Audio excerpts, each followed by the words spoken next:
Bonjour et bienvenue dans cette vidéo où on va parler des fonctions les plus utilisées sur Excel. Ici, je vais travailler sur ce classeur que vous pourrez récupérer au niveau de la description de la vidéo en question.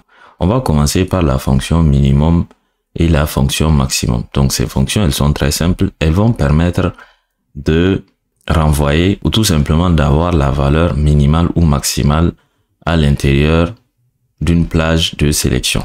Donc je me place ici, je fais égal ou plus, je mets minimum, je fais tabulation et je vais sélectionner ces éléments-là et je fais entrer.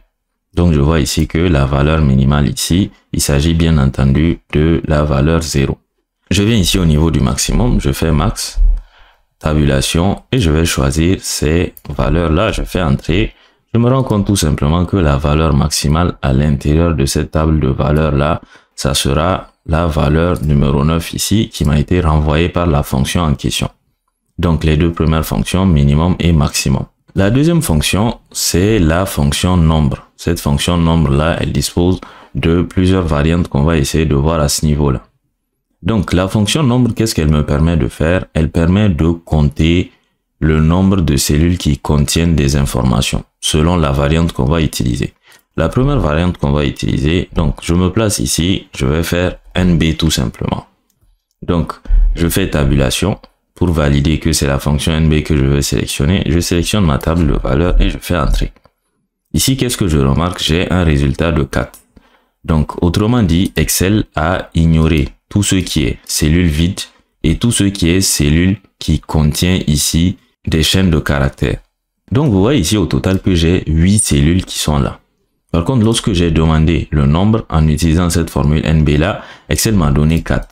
4 tout simplement parce que j'ai 4 cellules qui contiennent des chiffres ou des nombres en tout cas. Excel a ignoré ces éléments là. Donc ici, lorsque je veux prendre en compte les nombres ou les chiffres et les chaînes de caractères, je vais utiliser cette fois-ci une fonction qui s'appelle NBVal. Donc je sélectionne la plage d'éléments, je fais entrer et je vois cette fois-ci que j'ai 6 éléments. Autrement dit, Excel vient de comptabiliser ici toutes les cellules qui contiennent tout simplement des informations, que ce soit des chiffres ou que ce soit ici des chaînes de caractères. Cette fonction-là, je peux l'utiliser en spécifiant des conditions. Ici, par exemple, j'ai un certain nombre de cellules qui contiennent le mot étoile. Donc ici, je vais faire NB6. Donc, la plage que je vais sélectionner, c'est ça, point virgule, et le critère qui m'intéresse, ça sera tout simplement le mot étoile à ce niveau-là. Je ferme et je fais entrer. Par contre, ici, je vois que j'ai 2. Alors que je vois que j'ai étoile ici, j'ai étoile là, j'ai étoile là, j'ai étoile là, j'ai étoile là. Ce qui vient de se passer, c'est tout simple. Excel a comptabilisé uniquement ces deux cellules-là qui correspondent exactement au mot que j'ai spécifié. Quant à cette cellule, telle que vous êtes en train de le voir, il y a un petit espace qui s'est glissé. Il y a un petit espace qui s'est glissé avant le mot étoile. Autrement dit, ici, Excel l'a tout simplement ignoré. Donc, cette valeur nombre-ci, elle permet de trouver ici la valeur que je vais mettre ici, qui est dans le cas de figure étoile. Ici, on va utiliser des variantes de cette valeur-là. Pas des variantes, mais en spécifiant d'autres informations. Je fais ici NB6. Je sélectionne ici la plage, point virgule. Je vais toujours mettre étoile à ce niveau-là. Cette fois-ci, après étoile, je vais mettre ici ce symbole-là. Ce symbole d'étoile tout simplement qui correspond au signe multiplié sur Excel et je vais faire entrer. Ici, tel que vous le voyez, j'ai cette fois-ci un résultat de 4. Ce résultat de 4 là, il correspond tout simplement à ces 3 éléments-là. À ces 4 éléments-là, autant pour moi. Ce qu'Excel vient de faire, c'est simple. Il a considéré le mot étoile et un certain nombre de chaînes de caractères qui pourraient venir après ce nom étoile-là. Autrement dit, dans ce cas de figure, j'ai un S qui vient après étoile, il l'a comptabilisé. Ici, j'ai un 12 qui vient après étoile, il l'a aussi comptabilisé. Donc, lorsque je veux que le début de l'élément commence par étoile et qu'il se termine par quelque chose, je vais tout simplement mettre ici cette étoile-là. Ce quelque chose, tel que vous l'avez vu, peut être un simple S, une lettre, ou peut être ici une combinaison d'éléments, comme dans ce cas-là, un nombre, le nombre 12. Donc ici, je vais inverser tout ça. Je vais faire le NB6, toujours, tabulation. Je sélectionne tout ça. J'ouvre ici mes guillemets. Attention, point virgule d'abord. J'ouvre ici mes guillemets. Cette fois-ci, je vais mettre le signe avant de faire étoile ici. Je vais bien entendu fermer, je fais entrer. Donc ici, qu'est-ce que j'ai? J'ai ici Excel qui va considérer tout simplement une combinaison de étoiles, autrement dit un mot, une chaîne de caractères qui se termine par étoile si vous voulez. Ici, j'ai 3, pourquoi? Parce qu'il a sélectionné celui-là, celui-là et celui-là. Les deux premiers, il les sélectionne parce qu'ils correspondent à étoile sans aucun caractère avant le mot étoile. Et celui-là, il l'a sélectionné parce qu'il correspond à étoile avec un vide juste avant le mot étoile à ce niveau-là. La troisième combinaison que je vais faire, vous l'aurez deviné, c'est de faire un NBC. Cette fois-ci, je sélectionne tout ça, point virgule. J'ouvre ici les guillemets. Je vais faire cette fois-ci l'étoile. Je vais écrire mon mot et je vais refaire une autre étoile et je ferme avec ici les guillemets, je fais entrer. Cette fois-ci, vous l'aurez compris, Excel va considérer ici toutes les cellules qui contiennent ici le mot étoile. Étoile précédée de quelque chose ou précédée de rien, comme dans ce cas de figure. Étoile précédée de étoile suivie de quelque chose ou suivie de rien, comme dans ce cas de figure ou ces cas de figure là, et me donner finalement ici une valeur de 5. La dernière des choses qu'on va voir, ça sera toujours concernant le nombre si, toujours cette même plage là, point virgule, j'ouvre ici, je fais toujours l'étoile. Cette fois-ci, je vais faire un point d'interrogation. Je vais fermer, je fais entrer. Ici, vous voyez que j'ai 1. J'ai 1 tout simplement parce que Excel va considérer cette fois-ci le mot étoile exactement et un seul caractère après le mot étoile. Et je n'ai qu'une seule situation dans laquelle je retrouve ça, c'est ici l'étoile avec la lettre S après. Si je viens ici par exemple et que je rajoute un 1, je fais entrer, j'aurai 2. Parce que tout simplement, au niveau de cette cellule H2, après le mot étoile, j'ai un nombre 1 à ce niveau-là. On passe à la fonction suivante qui est la fonction somme. Donc cette fonction somme là, elle est très simple. Pour l'utiliser, je vais tout simplement faire somme ici et je fais tabulation.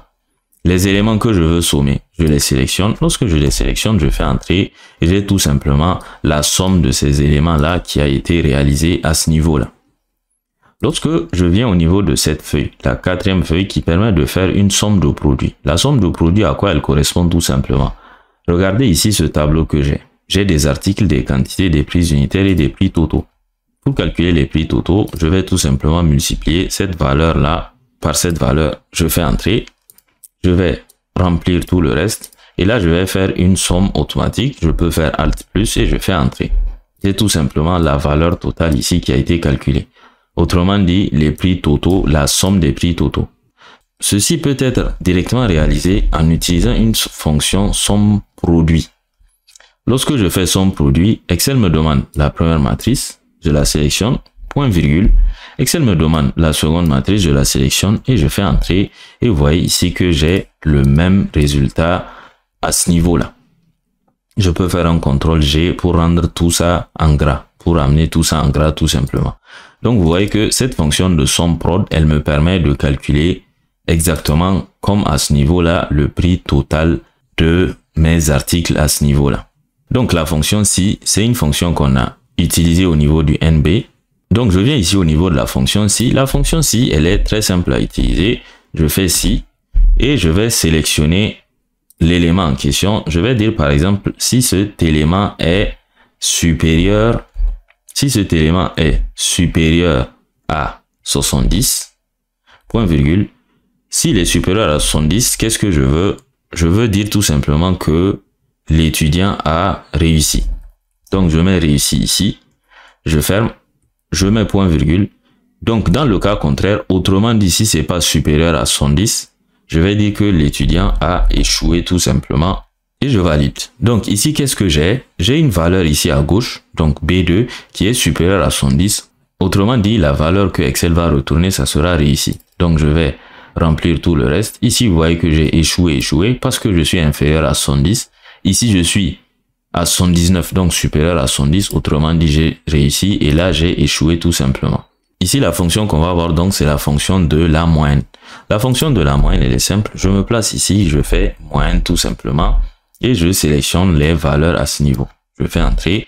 Donc, vous voyez ici que j'ai rapidement la moyenne de ces éléments-là. Ce qui correspond à faire, par exemple, un total de ces éléments que je vais diviser ici par le nombre d'éléments qui est égal à 5. Donc, j'ai la même chose à ce niveau-là. C'est tout simplement la moyenne que je viens de calculer ici en faisant moi-même l'opération. Donc, cette moyenne-là, je peux la combiner avec une formule qu'on appelle grande valeur. La formule qu'on appelle grande valeur, pour l'utiliser, je saisis tout simplement grande valeur ici.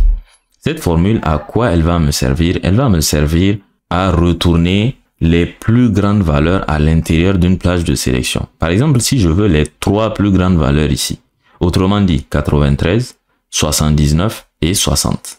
Je vais faire grande valeur. Donc ici, je sélectionne la plage en question, point virgule. Je vais ouvrir ici ces crochets-là et je vais faire 1 pour la première plus grande valeur, 2 pour la deuxième plus grande valeur et 3 pour la troisième plus grande valeur et je vais venir fermer tout ça. Je fais entrer. Donc vous voyez ici que j'ai une liste des 3 plus grandes valeurs à l'intérieur ici de cette plage. 93, 79, 60 dans l'ordre. Donc cette fonction moyenne là, je peux l'utiliser en la combinant à cette fonction là. Autrement dit, je veux la moyenne du top 3. La moyenne ici de ces 3 éléments là. Donc je viens ici, je fais moyenne. Cette fois-ci, le nombre qu'il va me demander, je vais faire tout simplement ici grande valeur. Attention. Je fais ici grande valeur, tabulation. Donc la même chose, je vais sélectionner cette plage-là, point virgule. Je vais ouvrir mes crochets. Je fais 1, point virgule, 2, point virgule, 3. Et je vais venir gentiment les fermer. Je fais entrer.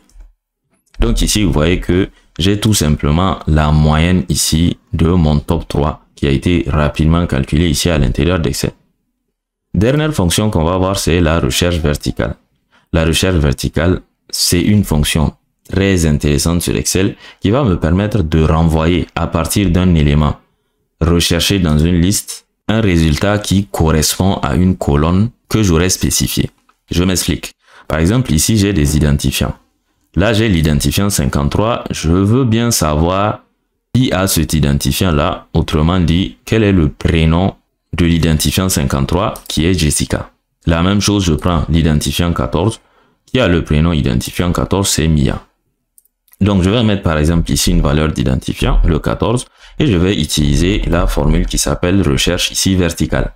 Tabulation. La valeur que je veux rechercher, c'est l'identifiant 14, point virgule. La table ou la matrice, si vous voulez, la table dans laquelle je vais aller chercher cette valeur, point virgule. Numéro de l'index, ça sera le 2. Ici, j'ai l'index numéro 1, la colonne numéro 1 si vous voulez. Ici, il me demande numéro d'index colonne.